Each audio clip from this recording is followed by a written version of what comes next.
C'est Meg, j'espère que vous allez bien.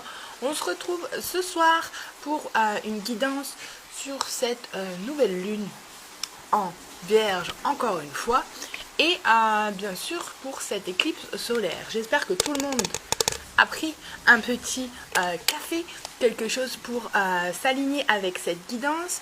Donc on a été dans une période super critique au niveau astrologique, ça a été un petit peu mouvementé, je pense, pour tout le monde.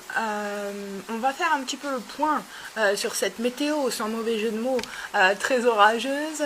Et bien sûr, faire un petit peu écho, un peu plus dans cette guidance, aux choses qui ont pu être spirituelles. T'as vu, on prend bien cher en ce moment.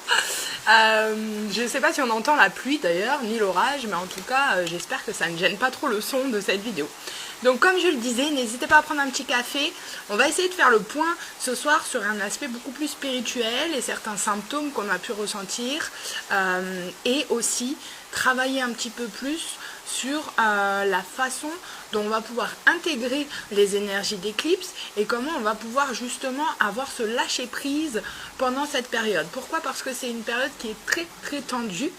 Certains ont pu le ressentir, le voile était très très fin entre le présent entre guillemets et l'aspect beaucoup plus éthérique des choses.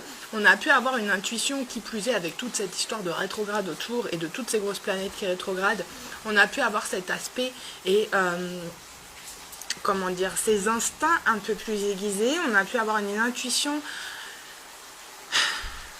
qui nous a fait aussi remonter des choses, des messages ou des symboles. En tout cas, ça a été une période, et je vais parler pour ma part, qui, comme chaque éclipse, est beaucoup plus compliquée, on va dire, enfin, beaucoup moins depuis cette année, mais l'année dernière, par exemple, et je repense à l'année 2019, ça a été une période très très compliquée physiquement, au niveau aussi de mon éveil tout simplement, et je dirais que là, avec le recul et le cheminement, je n'ai pas eu de choses, on va dire, qui ont été bouleversantes, mais j'ai pu ressentir, en tout cas depuis qu'on est rentré en Vierge, une sacrée énergie d'introspection. Mais pas d'introspection, c'est comme si je devais un petit peu annuler toutes les choses que j'avais à faire, ou j'ai eu ce besoin de rester chez moi.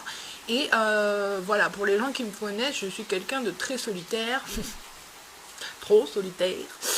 Et du coup, j'ai eu ce besoin de vraiment encore plus rentrer en introspection. Je pense que